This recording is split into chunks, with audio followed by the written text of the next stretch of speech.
हुए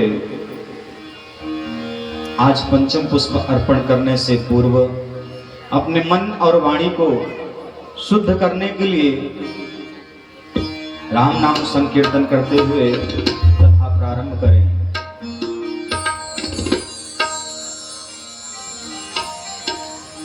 जय राधा मोहन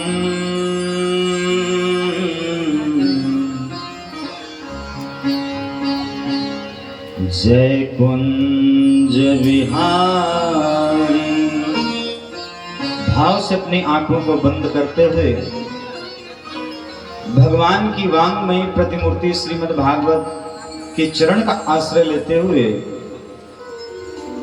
और बाल कृष्ण भगवान का अपने अंतर्मन में ध्यान करते हुए भाव से बोलें, जय राधा माधव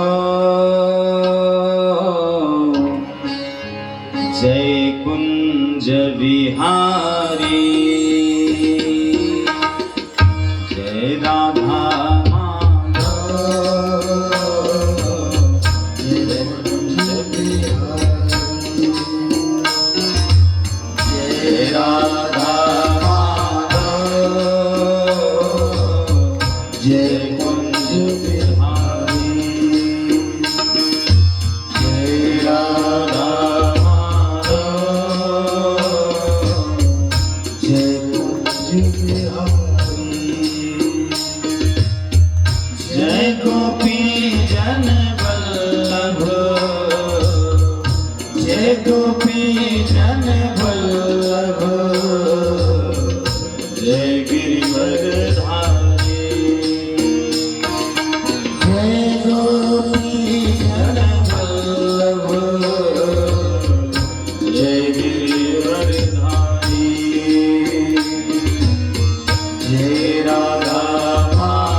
जय गोपी जन वल्लभ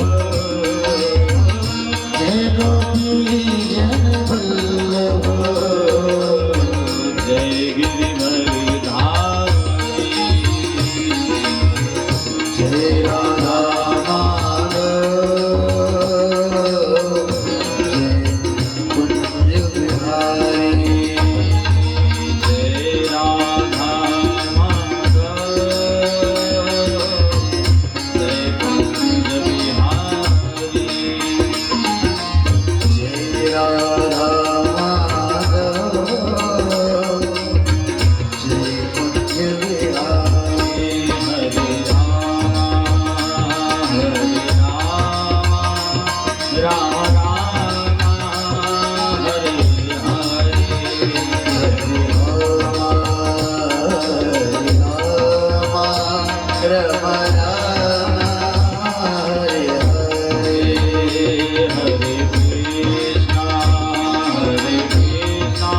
सब लोग बोलेंगे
बोले श्री वृंदावन बिहारी लाल की, श्रीमद् भागवत महापुराण की।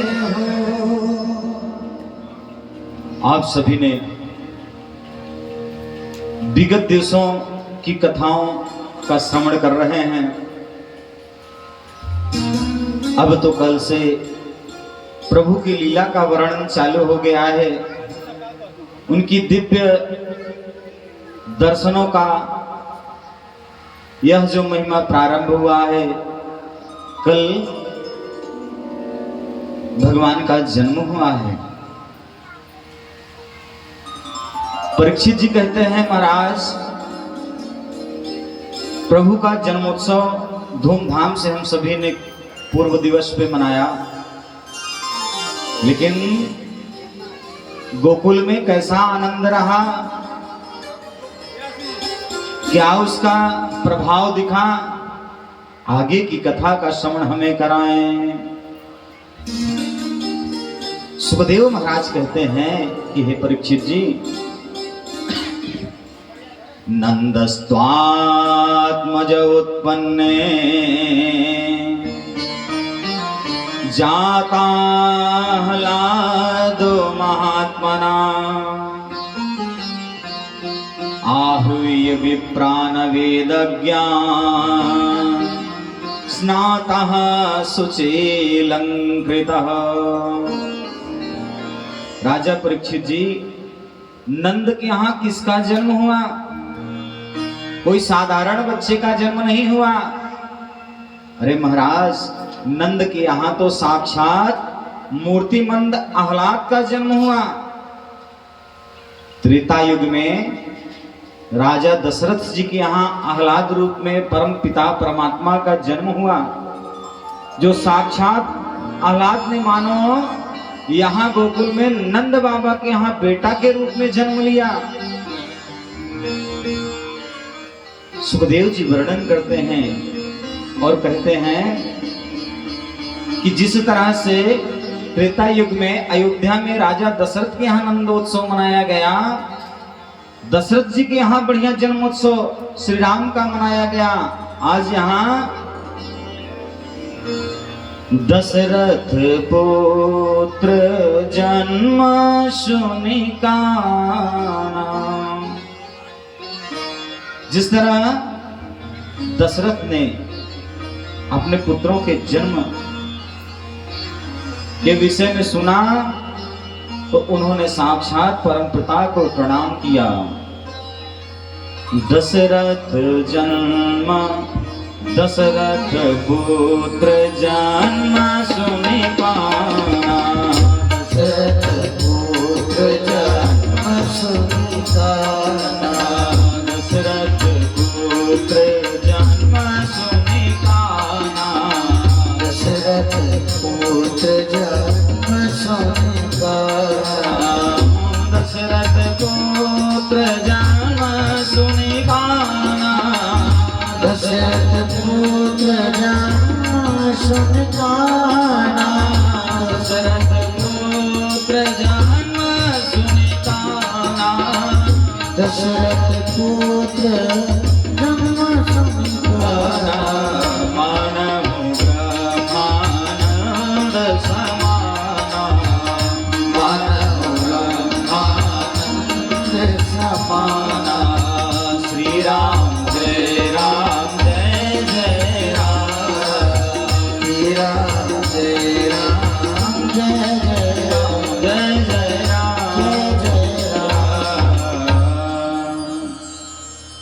तरह से दशरथ जी बहुत प्रसन्न हुए थे, आज उसी तरह गोकुल में भी जन्मोत्सव मनाया जा रहा है। सोहर हो रहे हैं, कीर्तन हो रहे हैं, भजन हो रहे हैं। जहां देखो चौदिश प्रसन्नता ही प्रसन्नता है।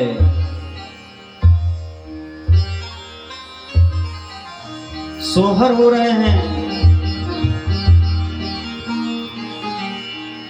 सोवत रहली अटरिया, सपन एक देखत हो। राम सपने के हाल सुनावो, सपन शुभ सुंदर हो। राम सपने के हाल सुनावो, सपना शुभ सुंदर हो। सोवत रहली अटरिया, सपन एक देखत, सपन एक देखत हो। रामा सपने के हाल सुनावो, सपन शुभ सुंदर हो। रामा सपने के हाल सुनावो, सपन शुभ सुंदर हो। श्री राधे। सपने के हाल सुनावो, सपन एक सुंदर हो। बढ़िया सोहर हो रहा है। सोहर का सभी आज गोकुलवासी पूर्ण रूप से आनंद ले रहे हैं।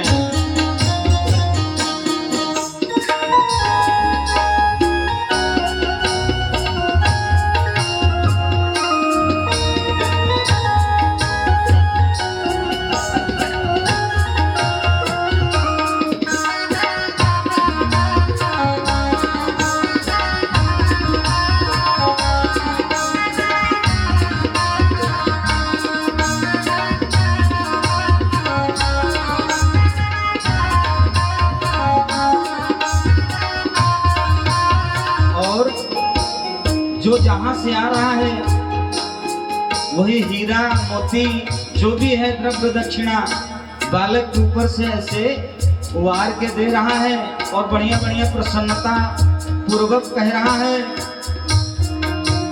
रे मैया तो आई तो लक्ष्मी आनंद बाबा नारायण, नंद बाबा नारायण हो। मैया तो आई तो लक्ष्मी नंद बाबा नारायण, नंद जी नारायण हो। कृष्णा दुनिया तो आई अहवाद, सपना एक सुंदर हो। रामा दुनिया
एक देखत सपना एक देखत हो कृष्णा सपने के हाल सुनाओ सपन शुभ सुंदर हो कृष्णा सपने के हाल सुनाओ सपन शुभ सुंदर हो रामा सपने के हाल सुनाओ सपन शुभ सुंदर हो। श्री राधे।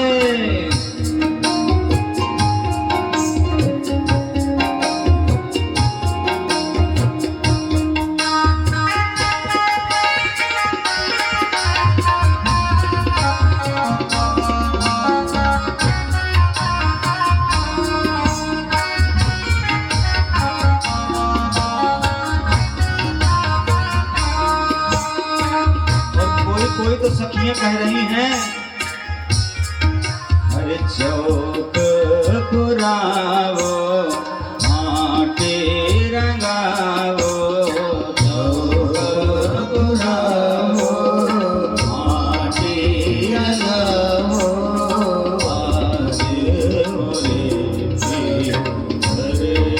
आज मोरे घर आए आज मोरे सुनावो खुशिये बतावो खबर सुनावो खुशिये बतावो आज मेरे घर आए और सखी मंगल गाओरी और सखी मंगल गाओरी रति अंबर सजाओरी रति अंबर सजाओरी उतरेगी तेरी सखी मंगल गाओरी रति अंबर सजाओरी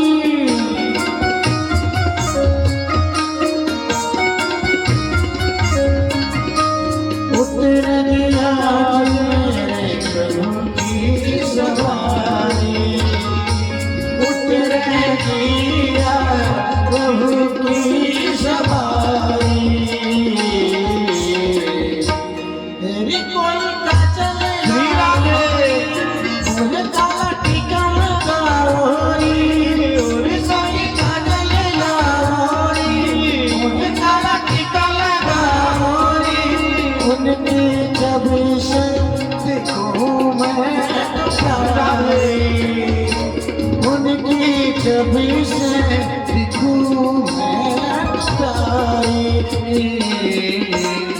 लक्ष्मी जीवारो नजरे उतारो लक्ष्मी जीवारो नजरे उतारो आज मोरे प्रभु घर आए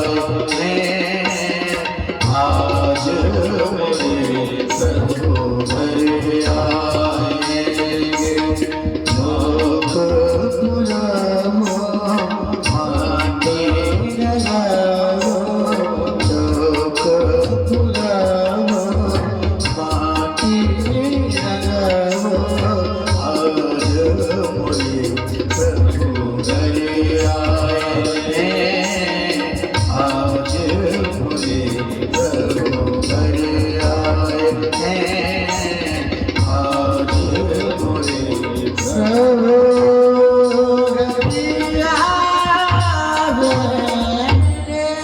श्री बाल कृष्ण भगवान की जय हो। चहुं ओर जहां जिसने भी देखा कि प्रभु का प्रागट्य हो गया है अपने अपने शब्दों में अपने अपने गीतों में सब मंगल गान कर रहे हैं। कोई सोहर गा रहा है कोई बधाई कर रहा है और इधर नंद बाबा भी कंजूसी नहीं कर रहे हैं। खुल करके जो भी है उनके पास गाय धन दौलत सब लुटा रहे हैं। जन्मोत्सव धूमधाम से मनाया जा रहा है, लेकिन उसी जन्मोत्सव के बीच में नंद बाबा को याद आया कि मैंने तो राजा कंस को कर दिया ही नहीं। और सभी गोकुलवासी से नंद बाबा कहते हैं, मेरे मित्रों, प्रभु के आने से, बालक के जन्म होने से हम लोग इतनी खुशियां मनाने लगे कि कर देना ही भूल गए। और चलो हम सब मिलकर के कंस को कर दे करके आए। गोपान गोकुल रक्षाया निरोप्य मथुरागतः। नंद बाबा जितने ग्वाल बाल थे और सखियां थी, नंद के दरबार के जो महिलाएं थी, सबको नंद बाबा ने कहा कि आप लल्ला का जन्मोत्सव मनाओ, मैं राजा कंस को कर दे करके आता हूं। सबको नियुक्त कर दिया।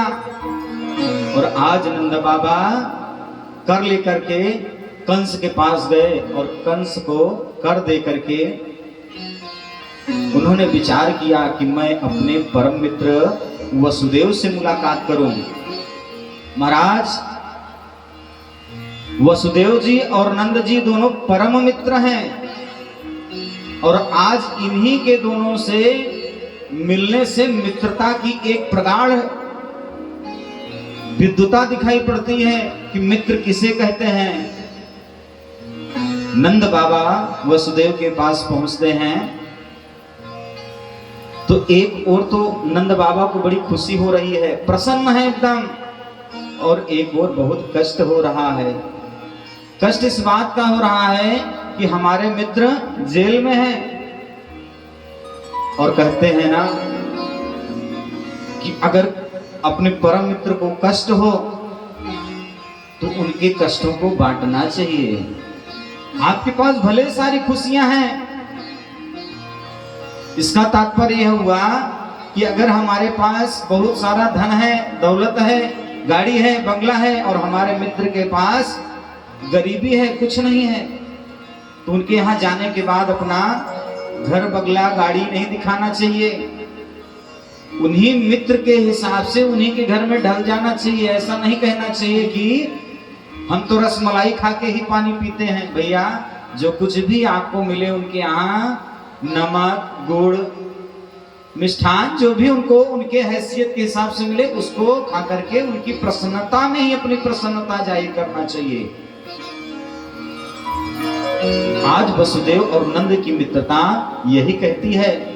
नंद बाबा बड़े खुशी हैं, लेकिन जब वसुदेव से मिलते हैं तो एकदम दुखित रहते हैं।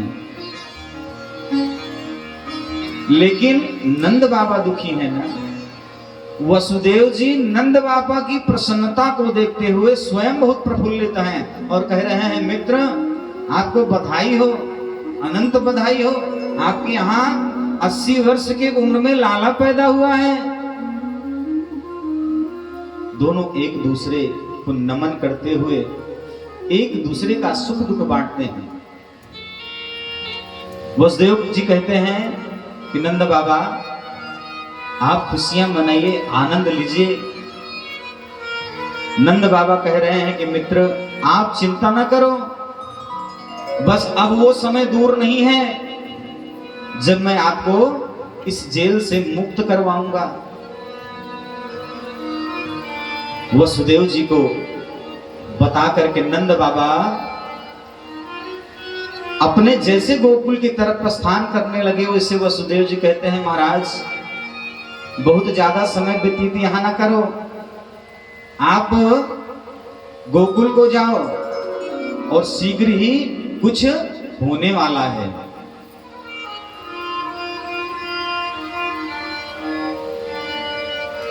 नंद बाबा अपने गोकुल के लिए चल पड़े और मन ही मन कीर्तन करते जा रहे हैं, हरि शरणम हरि शरणम हरि शरणम हरि शरणम, ओम शरणम ओम शरणम ओम शरणम ओम शरणम। और इधर देखिए महाराज, इस मंत्र का जप करते हुए जा रहे हैं, तभी कंसेन प्रहिता घोरा पूतना बालघातिनी शिशुस्य चार्यनेघ्नन्ति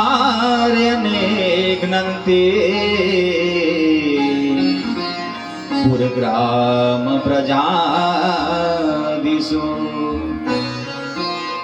पूतना बाल घातनी, महाराज कंस के द्वारा भेजी गई पूतना जो कि छोटे छोटे बालकों की हत्या करती थी। पूतना बाल घातनी, वह बालकों को नष्ट करने वाली थी। और नाम ही महाराज क्या था? पूतना। जिसके कोई पूत ना हो, कोई बालकों से मोह माया न रखता हो, वही है पूतना। महाराज गोकुल में जितनी भी गोप ग्वालिनियां हैं, सब बधाई देने के लिए बढ़िया सज संवर के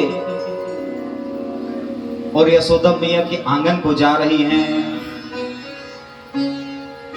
उन्हीं भीड़ में पूतना ने भी अपने स्वरूप को एकदम, चूंकि राक्षसी थी तो अपने स्वरूप को उसने एक दिव्य स्वरूप बनाया और उन्हीं महिलाओं के झुंड में मिल गई और यशोदा जी के आंगन में पहुंचती है। यशोदा जी से कहती है, अरे यशोदा, तूने पहचाना नहीं मुझे? मैं तो तेरी बहन हूं। अब इतनी खुशियां वहां मन रही थी, इतने सारे लोग आ रहे थे कि उस भीड़ भाड़ में यशोदा जी ने सोचा कि क्या पूछूं मैं कि कौन बहन हो, कहां से आई हो, क्या रिश्ता है। अगर ऐसा पूछूंगी तो बुरा मान जाएगी। इसलिए हाँ हाँ हाँ हाँ करते हुए यशोदा ने कहा कि बहन, तू कन्हैया से मिल, मैं थोड़ी देर में आती हूं। और पूतना को तो यही मौका चाहिए था। सारी गोपियां चल रही हैं झुंड बना के और गाते हुए चल रही हैं। अरे चलो देख आई नंद घर लाला भयो, भाव से सभी गाते हुए जा रही हैं। अरे चलो देख आई नंद घर लाल भयो, चलो देख आई घर चलो देख आई नंद घर लाल भयो, चलो देख आई नंद घर लाल भयो। अरे लाल भयो, लाल भयो, लाल भयो, लाल भयो, लाल भयो, लाल भयो, लाल भयो, लाल भयो। यदुवंश के कुल का उजाला हुआ, नंदलाल के कुल का उजाला हुआ। चलो देख आए नंद घर लाल हुआ, चलो देख आए नंद घर लाल हुआ। श्री राधे।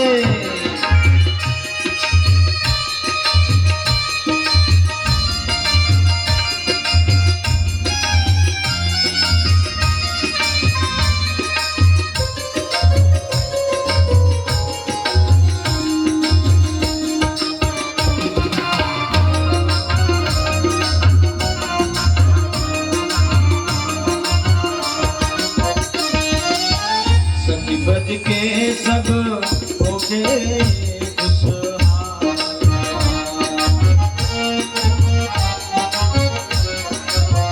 ब्रज के ग्वाल बाल दिल में खुशहाल, ब्रज के ग्वाल बाल होंगे खुशहाल, ब्रज में खुशहाल, दिल में खुशहाल, खुशहाल। आज नंद बाबा का नसीबा हुआ, आज नंद बाबा का, आज नंद जी का नसीबा उजाला हुआ। चलो देख आए नंद घर लाल हुआ रे, चलो देख आए नंद घर लाल हुआ, चलो देख आए नंद घर लाल हुआ। चलो लो देखे आनंद घर लाला।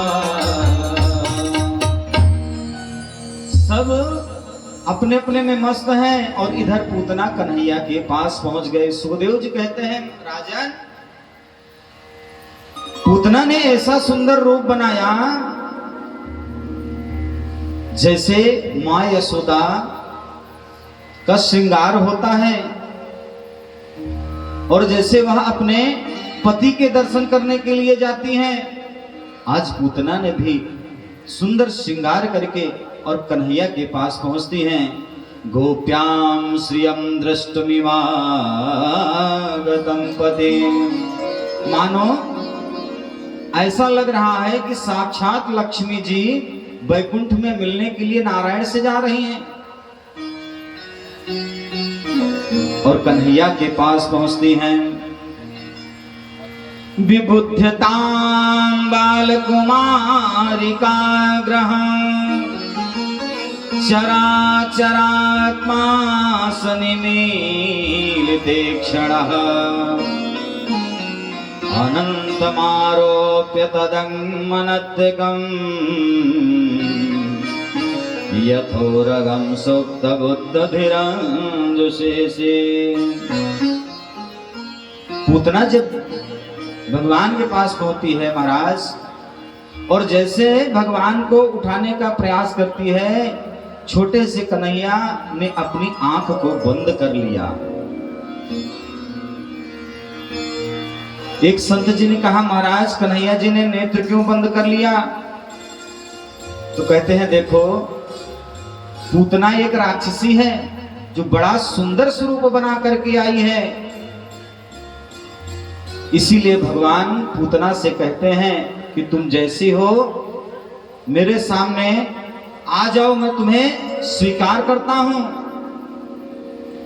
और महाराज एक तो यह कारण हुआ, और दूसरा कारण हुआ कि जिस भाव से तुम मेरे पास में आओगे उसी से मैं तुम्हारा स्वागत करूंगा।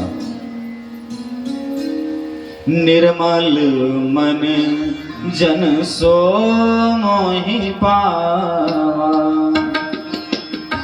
निर्मल मन जन सो मोहि पावा, निर्मल मन जन सो मोहि पावा, निर्मल मन जन सो मोहि पावा, निर्मल जन सो मोहि पावा, निर्मल जन निर्मल मन जन सो मोहि पावा, मोहि कपट छल छिद्र न भावा, मोहि कपट छल छिद्र न भावा, मोहि कपट छल छिद्र न भावा।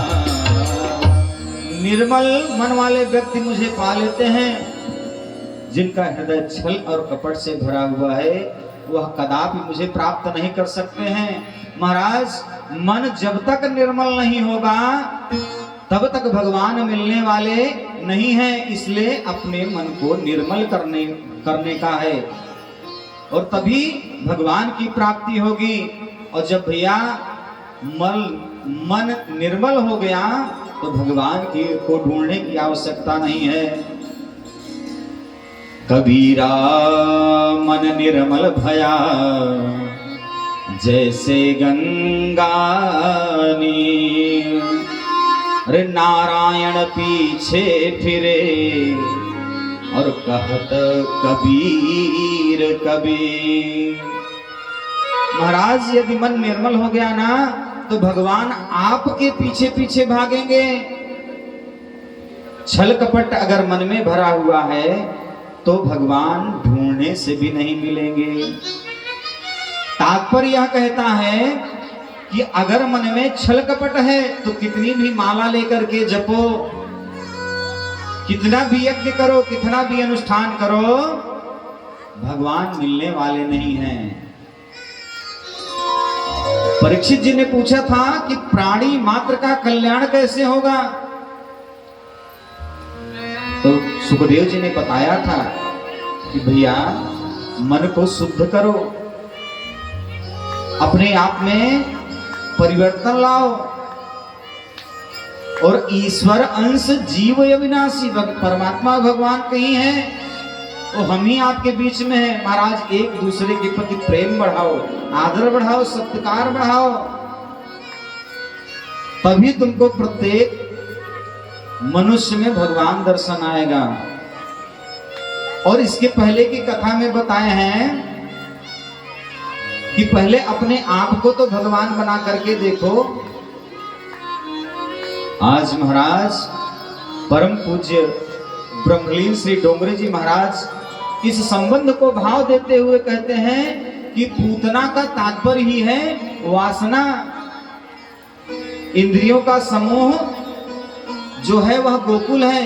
गो माने इंद्रियां और कुल माने होता है महाराज समूह। इंद्रियों का समूह ही गोकुल है। सुंदर भाव देकर के कहते हैं इंद्रियों का जो समूह है ना, उस गो रूपी इंद्रिय में जब विषयों का सेवन करने लगता है, वासना बढ़ने लगती है, तो मानो पूतना प्रवेश कर जाती है। और महाराज पूतना आई भी किस दिन? चतुर्दशी पर। चतुर्दशी पर आई। गायें सब चारा खाने गई थी, घास को चरने गई थी, यानी कि सब विषयों में रत थी। उसी समय वासना रूपी पूतना का आगमन हुआ महाराज। जब जब हम अपने इंद्रियों को अपने से बाहर करेंगे, तब तब वासना रूपी पूतना हमारे अंदर प्रवेश कर जाएगी। बोले महाराज चतुर्दशी के ही दिन क्यों आई? बोले 14 स्थानों पर इनका वास होता है। कहाँ? 5 ज्ञानेंद्रियां, 5 कर्मेंद्रियां, मन बुद्धि चित्त और अहंकार, ये 14 हमारे भुवन हैं। और इन्हीं में अगर मन को वश में न किया गया तो पूतना जैसी राक्षसी प्रवेश करेगी, जो हमारी कामनाओं को दिन प्रतिदिन बढ़ाती जाएगी। महाराज रामावतार में भी एक सुंदरी आई थी रामचंद्र जी के पास में, लेकिन उस समय तो भगवती सीता बगल में बैठी हुई थी। राम जी ने सीता की तरफ देखकर सुपर्णखा को जवाब दिया था। लेकिन आज तो यहाँ पर कोई नहीं है, सिर्फ पलना में हमारे ललना बनकर के कन्हैया जी हैं। आज किसकी तरफ मुख करके पूतना से कुछ बोले? बोले महाराज इसीलिए भगवान ने अपना आंख बंद कर लिया। सीता की तरफ जब राम जी ने देखा, सीतहि चितहि कही प्रभु बाता, अहै कुमार मोर लघु भ्राता। सीता जी की तरफ देख करके राम जी ने कहा कि हमारा यह जो भाई है वो कुमार है। और लक्ष्मण जी, महाराज लक्ष्मण जी ने भी सुपर्णखा को जब जवाब दिया था तो प्रभु ही चितई बोले मृदुवानी। लक्ष्मण जी भी भगवान को देख करके सुपर्णखा से बताए हैं। तो महाराज जो जीवन में वासना आए तो भगवान की ओर दृष्टि करना चाहिए, भक्तों की ओर दृष्टि करना नहीं चाहिए। अब हमारे बालकृष्ण प्रभु विचार करने लगे कि जब रामावतार में देवी जी आई थी तो मैंने देवी जी की तरफ से बोला था, लेकिन यहाँ कोई नहीं है, इसलिए महाराज उन्होंने आंखें बंद कर लिया था। और दूसरा कारण क्या है महाराज? पूतना करने क्या आई थी? पूतना कन्हैया को विष का पान कराने आई थी। तो हमारे नारायण तो विष का पान करते नहीं हैं, इसलिए दूसरी दृष्टि से उन्होंने अपना आंख इसलिए बंद किया कि उन्होंने देवाधिदेव महादेव का ध्यान किया कि हे भोलेनाथ आइए और विष का पान आप कर लीजिए, बाकी दूध तो मैं पी लूंगा। इसीलिए कन्हैया ने अपनी आंखें बंद कर लिया। सुखदेव जी कहते हैं, राजन, जैसे कोई रस्सी समझ करके उठाना चाहता है ना, उसी तरह आज पूतना ने भी भगवान को उठाना चाहा, लेकिन उठा नहीं पाई। सामुच्य मुंचालिमिति प्रभाषिणे निष्पीयमानाखिल जीव कर्माणि नृवित्य नेत्रे चरणो भुजो मोह प्रस्विन्न गात्राचिपदे रुरोद। महाराज पूतना ने कन्हैया को अपने गोद में उठा लिया और अपना स्तनपान कराने लगी।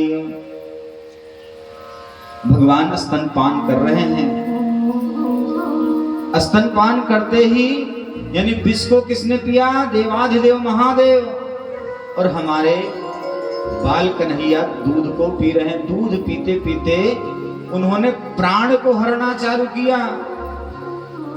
और जब पूतना के मर्म स्थानों में दर्द हुआ ना, तो पूतना कराहने लगी और भगवान से कहती है, सामुच्य मुंचाल मितिमा प्रभाषिणी, छोड़ दे छोड़ दे। वो पुकार करने लगी कि हे लाला छोड़ दे। 2 बार उसने कहा छोड़ दे छोड़ दे। भगवान कहते हैं, मौसी जी, अपने राम को छोड़ना नहीं आता है। अपना तो एक बार जिसको पकड़ लिए फिर जल्दी, पहली बात तो पकड़ते नहीं है, और पकड़ते हैं तो मौसी हम कभी छोड़ते नहीं हैं। दूसरा तात्पर्य ये हुआ कि राम कहना तो आसान है, राम राम, लेकिन कभी ध्यान दिया है कि कृष्ण कहना बहुत आसान नहीं होता है, क्योंकि कृष्ण का जो नीचे री लगा हुआ है वही एक बंसी की तरह प्राणी के मन को खींचती है। इसलिए कृष्ण कहना आसान नहीं है। भगवान कहते हैं, मौसी जी, हम पकड़ना तो जानते हैं लेकिन छोड़ना नहीं जानते हैं। ब्रह्मलीन डोगरे जी महाराज कहते हैं कि उसने 2 बार छोड़ दे का उच्चारण इसीलिए किया कि मतलब इस लोक से भी मेरा उद्धार कर दो और आगे लोक से भी उद्धार कर दो। बोलिए कृष्ण कन्हैया लाल की। महाराज लाला ऐसा दुग्ध पान किए ना कि पूतना के प्राण ही ले लिए। और पूतना कन्हैया को लेकर के यशोदा के आंगन से उड़ी, और जब दुग्ध खत्म हुआ, प्राण हरना चालू हुआ, तो महाराज अपने स्वरूप में वहां गई और अपने प्राण को त्याग कर वह भूमि पर गिर पड़ी। पूतनामोपि देहस्त्रे गव्यो दुन्तर्द्रुमान् चूडयामास राजेन्द्र महदासेदद्भुता। जैसे ही महाराज पूतना पृथ्वी पर गिरी ना, तो 6 कोस के जितने भी पेड़ पौधे थे, जितने भी वृक्ष थे, वह सब भी टूट करके गिर गए और धड़ाम की आवाज हुई। जैसे आवाज आई वैसे सभी लोग दौड़े, अरे क्या हो गया, अरे क्या हो गया, क्या हो गया। महाराज सभी व्याकुल होकर के जाते हैं तो देखते हैं कि पूतना पड़ी हुई है।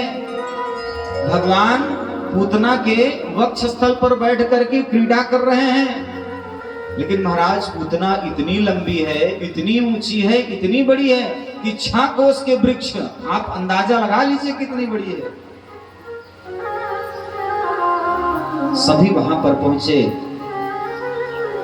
देखते ही देखते सब परेशान हो गए। यशोदा मैया कहने लगी कि अरे मेरे लाला को कुछ हुआ तो नहीं, जरा देखो। महाराज इतने में नंद जी आ गए। सभी ने कहा कि अरे नंद बाबा आप कहां गए थे, देखो ना यह पूतना आई हुई है। महाराज जब पूतना को नंद बाबा देखा ना तो कहने लगा कि मेरे मित्र ने मुझे अंदेशा जरूर दिया था और इसीलिए मैं हरि शरणम हरि शरणम हरि शरणम का कीर्तन करते हुए आ रहा था। महाराज यह वही मंत्रों का प्रभाव है जो मेरा कन्हैया सही है और यह राक्षसी मर गई है, अब क्या होगा। सभी ने कहा महाराज नंद बाबा अब क्या होगा। बाबा कहते हैं कि सभी अपने अपने घर को जाओ और सीढ़ी लेकर के आओ महाराज, कुल्हाड़ी लेकर के आओ।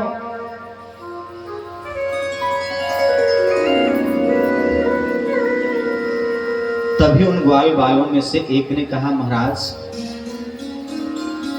ये गिरी कैसे होगी। दूसरे ने कहा तुम फालतू चिंता करते हो, अरे भागी जा रही थी पैर से ठोकर लगा गिर पड़ी। तीसरे ने कहा महाराज अगर ये ठोकर लगने से गिरी होती तो मुंह के बल गिरी होती, उत्तान पात के जैसे ना गिरी होती। अनेक प्रकार का लोग विचार विमर्श किए। कन्हैया को ले जाकर के यशोदा मैया बढ़िया पंचगव्य से स्नान करवा रही हैं। गोमूत्रेण स्नापयित्वा, दूध दही गोबर आदि से मिट्टी आदि से बढ़िया स्नान करवाया और महाराज गाय के पूंछ से झाड़ने लगी।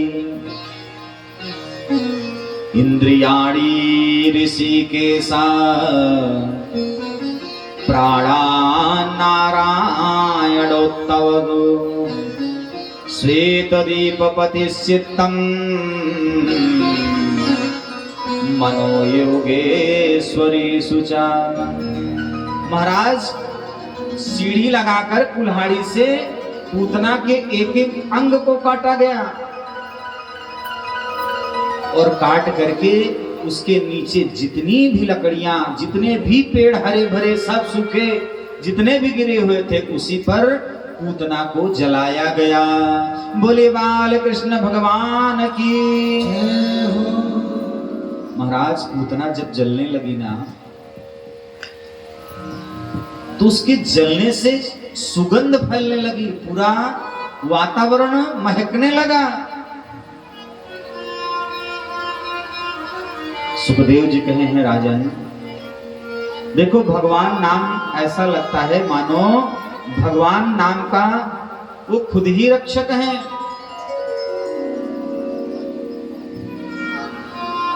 और आजकल अगर हमारे बच्चों को कुछ हो जाए ना महाराज तो लोग दौड़ने लगते हैं आपस में, अनेक अनेक प्रकार की चर्चाएं करने लगती हैं।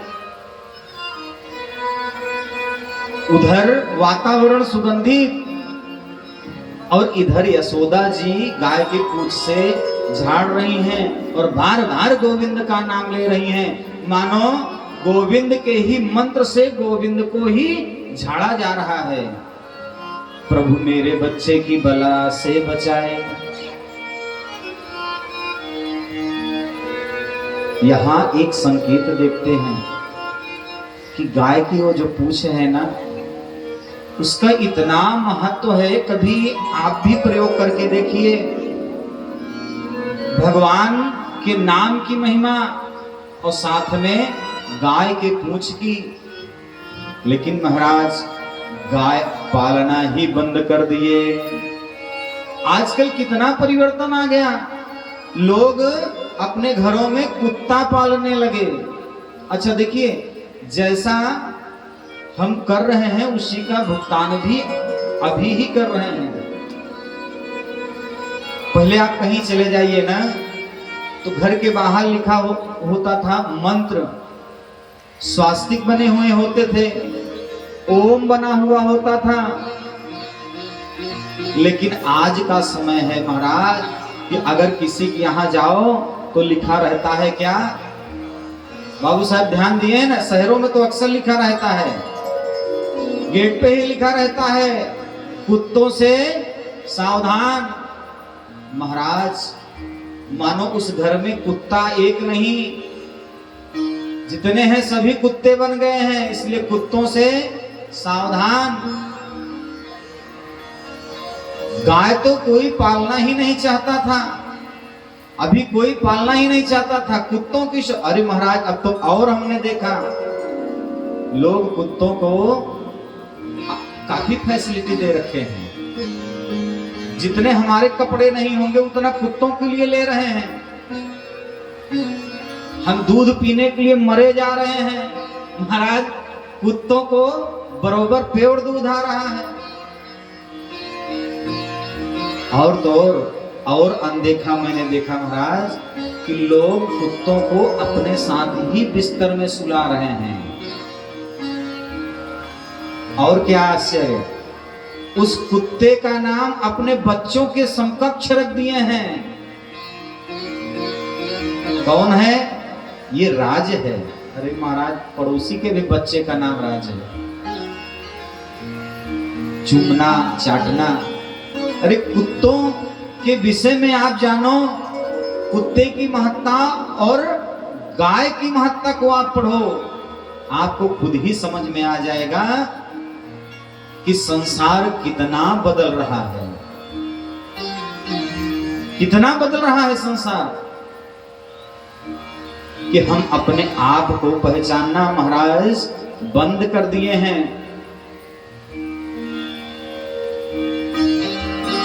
हम अपने संस्कार को जब भी पहचानना बंद कर दिए ना, तभी से हमारी ये जो दुर्गति है, दिन प्रतिदिन हम किसी न किसी को लेकर के परेशान हैं, वो आज यही कारण है। बता रहे हैं कि मनुष्य को अपनी, हिंदी भाषा में शुद्ध कहते हैं, अपनी औकात कभी नहीं भूलना चाहिए। प्रत्येक मनुष्य को सोने से पहले कुछ बातों का ध्यान करना चाहिए कि मैंने जन्म क्यों लिया है। सोने से पहले सच्चे सुख का, लोग कहते हैं ना महाराज मुझे रात में नींद नहीं आती है, सोने का विधान पहले जानो, जगने का विधान पहले जानो। रात्रि में जब आप सोने जाएं और बिस्तर पे आप बैठें तो सर्वप्रथम अपने हाथ पांव को धुल करके पोंछ करके ही बिस्तर पे जाएं और आंख बंद करके 5 से 10 मिनट तक आप चिंतन करें कि मैं कौन हूं, कहां से आया हूं, किस लिए आया हूं, मेरा उद्देश्य क्या है। सही बताओ ना, तो आप जो है उसी को हमारे यहां मेडिटेशन कहते हैं, ध्यान।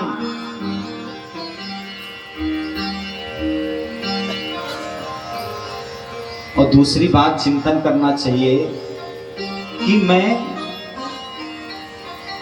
सुबह से उठा हूं और अभी रात में सोने जा रहा हूं। सुबह से लेकर के अभी तक मैंने किन किन लोगों से मिला, कहां कहां गया और क्या क्या मैंने बातें की। बोले महाराज इससे क्या लाभ? बोले मनुष्य इतना स्वाभिमानी व्यक्ति होता है ना, कभी कभी खुद की भी गलती रहती है तो वो एक्सेप्ट नहीं करता है, स्वीकार नहीं करता है, लड़ जाता है समाज में अपने आप को अच्छा दिखाने के लिए। और वो जो आपसी झगड़ा होता है ना, 1 दिन 2 दिन 3 दिन, धीरे धीरे धीरे धीरे करके वो झगड़ा बढ़ता जाता है। लेकिन जब आप रात्रि में उस विषय का चिंतन करोगे ना, तो आपकी जो अंतरात्मा है वो आपसे खुद कहेगी कि नहीं भैया आप गलत थे, इस जगह गलती आपकी थी, लेकिन अपने आप को अच्छा सिद्ध करने के लिए आपने अपने को स्वीकार नहीं किया कि मैंने गलती किया है। और जब अंतरात्मा कहती है तो उसको हम मानते हैं और दूसरे दिन जा करके उस व्यक्ति से क्षमा मांग लेंगे, अपने आप को प्रायश्चित कर लेंगे, झगड़ा वहीं पे समाप्त हो गया। नहीं महाराज, ये जो समय चल रहा है ना, एक दूसरे का जो लड़ाने भिड़ाने का समय है, एक दूसरे में शंका भरते भरते भरते भरते एक दिन वहां मृत्यु तुल्य झगड़े पे आ जाता है, प्राय सुनने को भी मिलता है। बोले तीसरी बात क्या? बोले तीसरी बात ये सुनना चाहिए, जानना चाहिए कि हमने आज कितना कमाया और कितना खर्च कर दिया। सुखी जीवन के 3 लक्षण बता रहे हैं।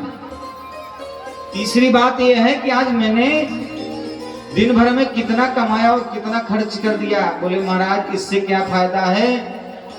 बोले इससे फायदा यह है भैया, इससे ये फायदा है ना कि आपने 200 रुपए कमाया है और लेकिन घर के माया में आपने 1500 रुपए खर्चा कर दिया है। दूसरे दिन भी आपने 2000 खर्चा कर दिया, तीसरे दिन 5000 खर्चा कर। अच्छा, पहले तो जब हम नोट देते थे ना, नोट अगर देते थे तो हमको नोट दे करके सामान खरीदने में थोड़ा सा लगता था कि हम ज्यादा खर्चा कर रहे हैं। महाराज आजकल अकाउंट से खर्चा होने लगा है, तो देते जाओ देते जाओ देते जाओ। आदमी को देने में नहीं समझ में आता है और एकाएक जिस दिन अकाउंट 0 बैलेंस बताता है ना, या देखते देखते जिस दिन बैलेंस चेक कर लिए कि 60,000 रुपए अकाउंट में धरा था, महाराज ये तो 22,000 बचा है, तब समझ में आता है कि नहीं मैंने खर्चा कर दिया। वही ये बता रहा है कि जिस दिन आप अपने जीवन की दिनचर्या निर्धारित नहीं करेंगे ना, क्या खर्च किया और क्या कमाया, उस दिन जीवन आपका अंधकार में हो जाएगा। आज यही कह रहे हैं कि धीरे धीरे समय ऐसा बदलता जा रहा है कि लोग एक दूसरे को नहीं समझ पा रहे हैं। बाहर संसार देख तेरे संसार की हालत क्या हो गई भगवान, कि कितना बदल गया इंसान।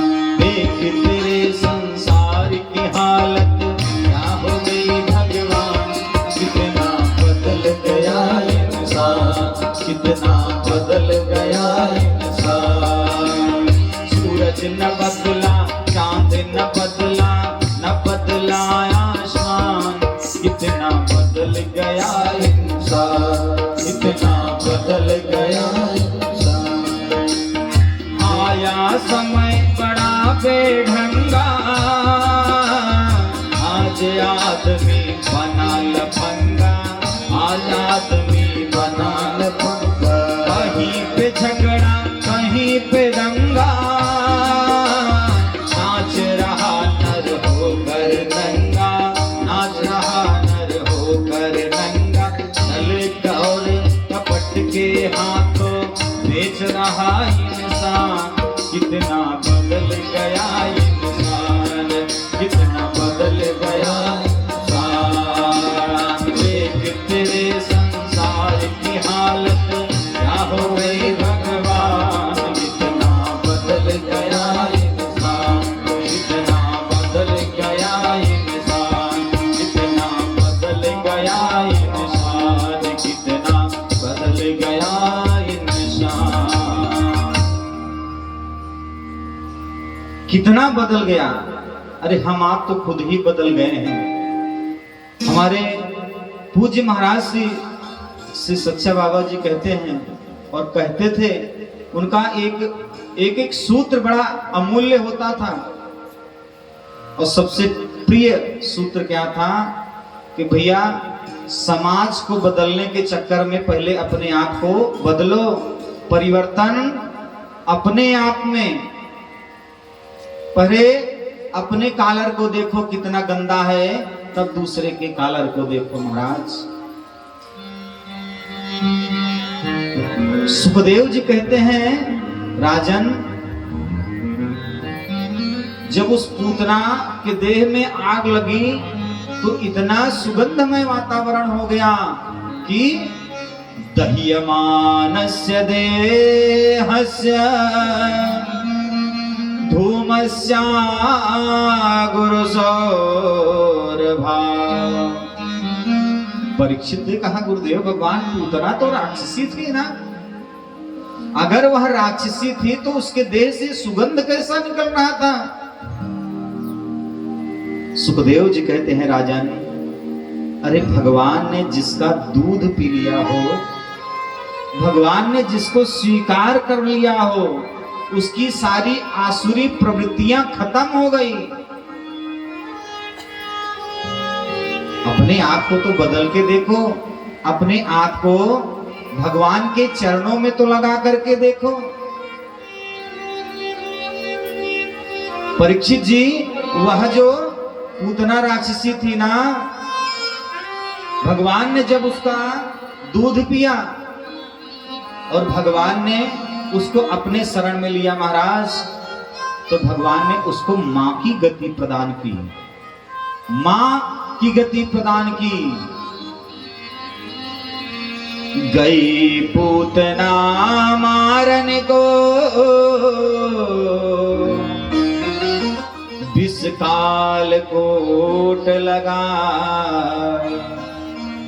मातु की गति दीनी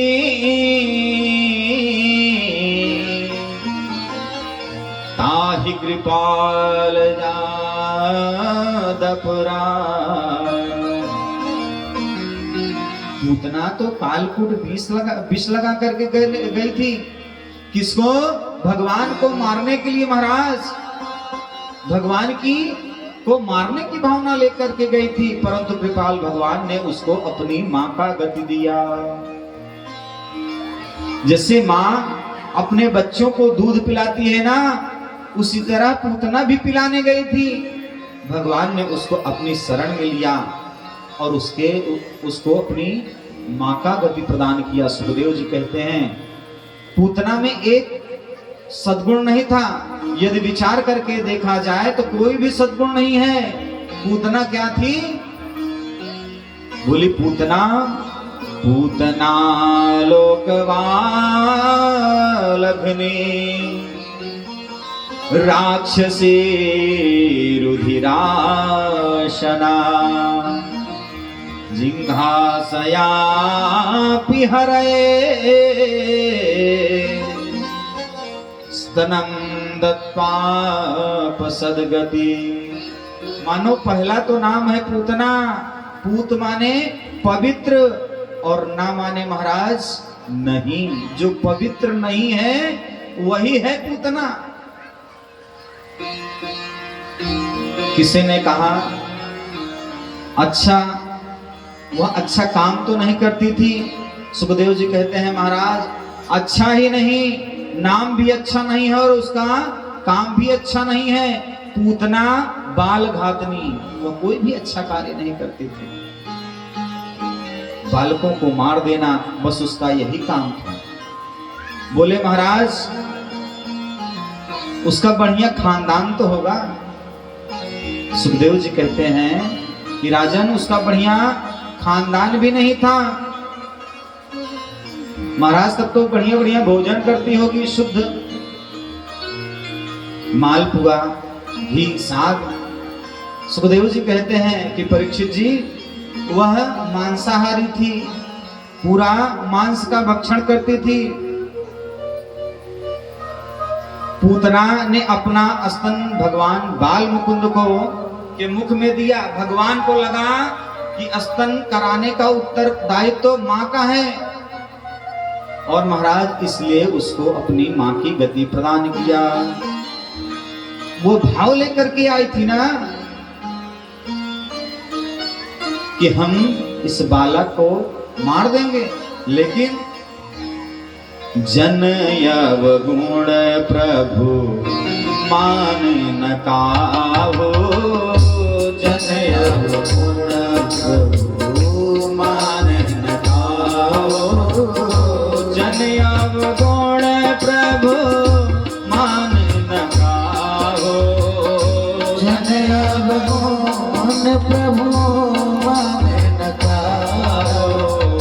कृपा सिंधु अति मृदुल स्वभाव, कृपा सिंधु अति मृदुल स्वभाव। श्री राम जय राम जय जय राम, श्री राम जय राम जय जय राम, श्री राम जय राम जय जय राम, श्री राम जय राम जय जय राम। बोलिए श्री राम जय राम जय जय राम, श्री राम जय राम जय जय राम, श्री राम जय राम जय जय राम जय जय राम जय जय राम। बोलिए भक्त वत्सल भगवान की जय हो। भगवान कब किसके ऊपर कृपा कर जाएं यह कहा नहीं जा सकता है। यही भागवत हमें सिखाती है कि महाराज जीवन जीने की कला कैसी होनी चाहिए। जो जिस भी भाव में आता है, सर्व धर्मान परित्यज्य। आज भगवान